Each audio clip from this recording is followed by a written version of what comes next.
श्री राधे कृष्ण। गोपों का श्री कृष्ण के विषय में संदेह मूलक विवाद तथा श्री नंदराज एवं वृषभानुवर के द्वारा समाधान।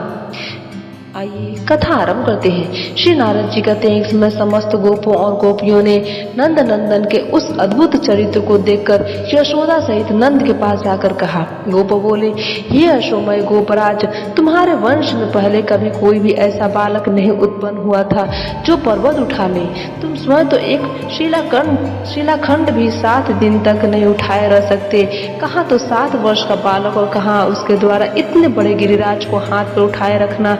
इसे तो तुम्हारे इस महाबली पुत्र के विषय में हमें शंका होती है। जैसे गजराज एक कमर उठा ले और जैसे बालक गोबर छत्ता हाथ में ले ले, उसी तरह इसने खेल ही खेल में एक हाथ से गिरिराज को उठा लिया था।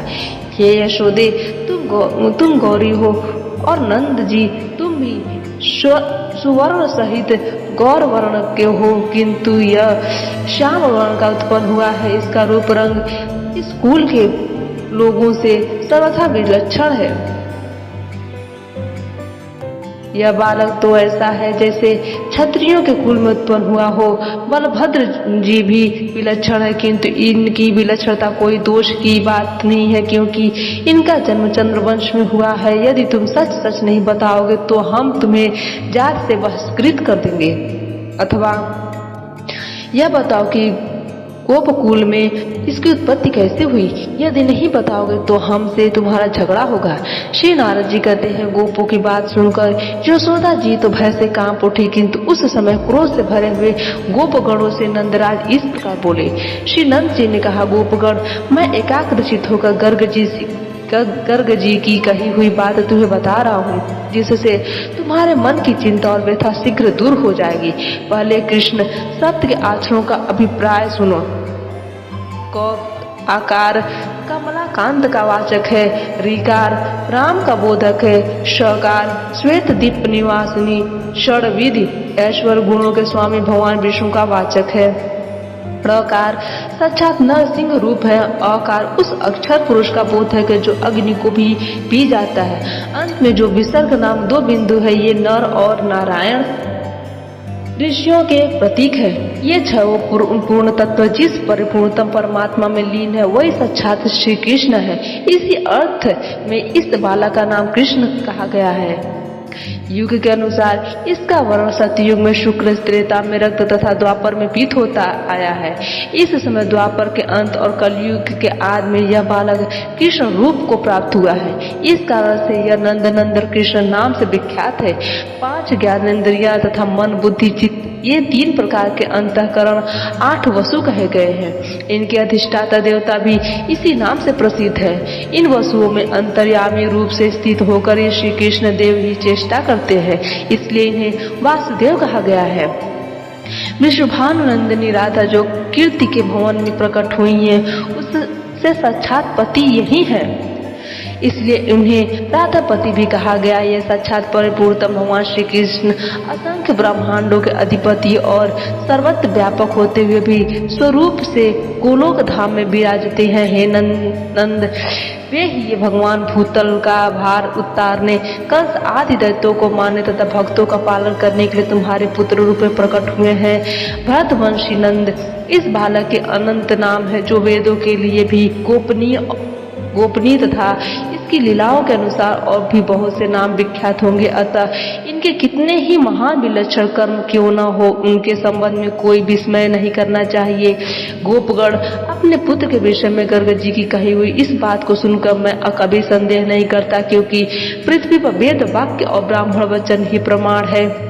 गोप बोले, यदि महामुनि गर्गाचार्य तुम्हारे घर आए थे तब उसी समय नामकरण संस्कार में तुमने भाई बंधुओं को क्यों नहीं बुलवाया?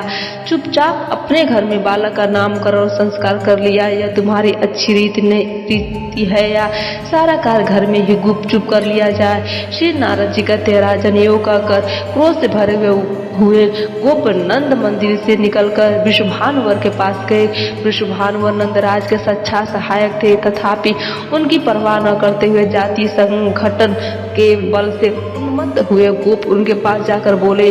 गोपों ने कहा, हे वृषभानुवर, तुम हमारे जाति वर्ग में प्रधान हो, महान महानस्वी हो। अतः कोपेश्वर गोपाल तुम नंदराज को जात से अलग कर दो। वृषभानुवर बोले, नंदराज का क्या दोष है जिससे मैं उनको त्याग दूं? नंदराज तो समस्त गोपों के प्रिय, अपनी जात के मुकुट तथा मेरे भी परम प्रिय हैं। गोप बोले, राजन हे महामते, यदि तुम नंदराज को नहीं छोड़ोगे तो हम सब ब्रजवासी तुम्हें छोड़ देंगे। तुम्हारे घर में कन्या बड़ी आयु की होकर विवाह के योग्य हो गई है और तुमने हमारी जात के प्रधान होकर भी धन संपत्ति के से मत वाले हो अब तक उसे किसी श्रेष्ठ वर के हाथ में नहीं सौंपा है, इसलिए तुम्हारे ऊपर पाप चढ़ा हुआ है। महामते नरेश, आज से हम तुम्हें जाति भ्रष्ट तथा अपने से अलग मान लेंगे, नहीं तो शीघ्र नंदराज को छोड़ दो। वृषभानुवर ने कहा, गोपगण, मैं एकाग्रचित होकर गर्ग जी की कही हुई बात बता रहा हूँ, जिससे शीघ्र ही तुम्हारी चिंता व्यथा दूर हो जाएगी।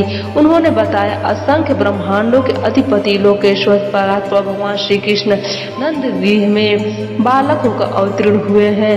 उनसे बढ़कर श्री राधा के लिए कोई वर नहीं है। ब्रह्मा जी की प्रार्थना से भूमि का भार उतारने और कंस आदि के वध करने के लिए भूतल पर श्री कृष्ण का अवतार हुआ है।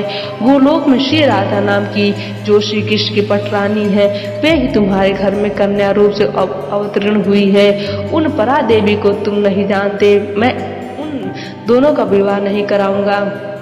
इनका विवाह यमुना तट पर भंडारी वन में होगा।